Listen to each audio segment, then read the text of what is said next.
Ang intense ng mga kaganapan ngayon sa abot kamay na pangarap sapagkat ikakagulat ng sobra ni Eric ang mga sasabihin sa kanya ni Giselle dahil sa hindi siya makapaniwala kung paano nito nalaman ang tungkol kay Justin.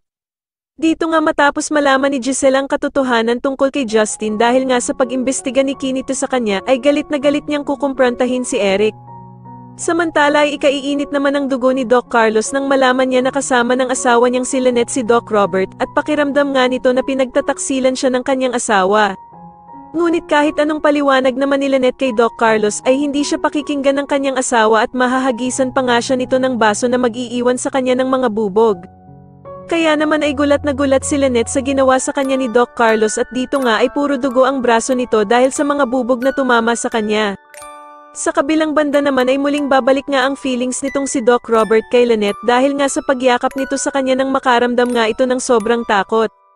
Pagsasabihan naman ni Doc Ray itong si Doc Robert na dapat na daw niyang tigilan itong si Lynette dahil nga sa may asawa na itong tao kaya naman ay dapat niya nang ipaubaya ito sa asawa niyang si Doc Carlos. Pero sasabihin ni Doc Robert na naiinis lamang siya kay Doc Carlos dahil sa pinababayaan daw nito si Lynette na umalis kung saan-saan imbis na magpahinga na lamang ito. Samantala ay magkakasundo na nga ang mag-amang Eric at Justin para sa pinaplano nilang pagpapabagsak ng Apex at eto nga ay ang pagkuha ni Eric sa loob ni Giselle.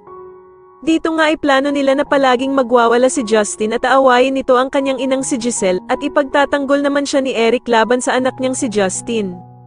Sa tingin nyo dito na nga kaya tuluyang lumabas ang totoong pagkatao ng anak ni Eric na si Justin, mas lalo na nga talagang nagiging exciting ang mga susunod na kaganapan kaya naman ay mas lalo pa nating abangan ang mas lalong gumigandang abot kamay na pangarap. Maraming salamat po sa inyong panonood at sana po ay masubscribe nyo ako. Maraming salamat po.